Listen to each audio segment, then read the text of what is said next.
ஆனா உங்களுக்கு வந்து ஆர்யாவை ரொம்ப பிடிக்கும். இப்போ ப்ரொடியூசரா நல்லா பிடிச்சிருக்கா, நண்பரா பிடிச்சிருக்கா? ஆர்யாவையா? இல்ல ரெண்டுமே தான். ஏன்னா நண்பனா இருந்ததுனால தான் அந்த ப்ரொடியூசரா மாறி 2 பேருமே வந்துட்டு என்ன சொல்றது, ப்ரொடியூசரா இருக்கும்போது சில நேரத்துல சண்டை வரும். நண்பனா இருக்கும்போது சண்டை வராது. அடிக்கடி கோச்சுப்பான். அது மாதிரி வந்துட்டு இது நான் சொன்ன இது மாதிரி பண்ணவே இல்லை, இது பாரு இப்படி வச்சுன்னு ஃபர்ஸ்ட் டே ஷூட்டிங்கே கால் பண்ணி நான் வந்து உனக்கு காமெடி சூப்பர் ஸ்டார் நான் சும்மா தான் பேர் வச்சேன், நீ நிஜமாலே பண்ணிட்டு இருக்க அப்படின்னா. ஏன் என்னென்ன வேட்டையின் ஷூட்டிங்ல எவ்வளவு செலவு தெரியுமா அப்படின்னா, தெரியாத மச்சான் இவ்வளவு செலவு அப்படின்னா. நம்ம ஷூட்டிங்ல எவ்வளவு செலவு தெரியுமா, எவ்வளவுன்னா அதே செலவு, அதே 200 பேரு, அதே இது. நான் உனக்கு காமெடி சூப்பர் ஸ்டார் பேர் வச்சா சூப்பர் ஸ்டார் இவ்வளவு நீ செலவு பண்ணுவா அப்படின்னு சொல்லி கோச்சிக்கிட்டான்.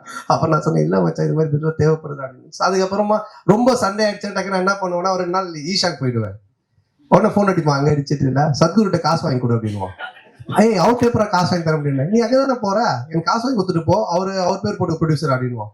சரி மச்சான் வந்து சோ ப்ரொடியூசர் அது மாதிரி சண்டை வரும். நண்பனா இருக்கும்போது எதுவுமே இருக்காது, ஃபுல்லா ஜாலி. ஆமா கொஞ்சம் அடிக்கடி நடக்கும்.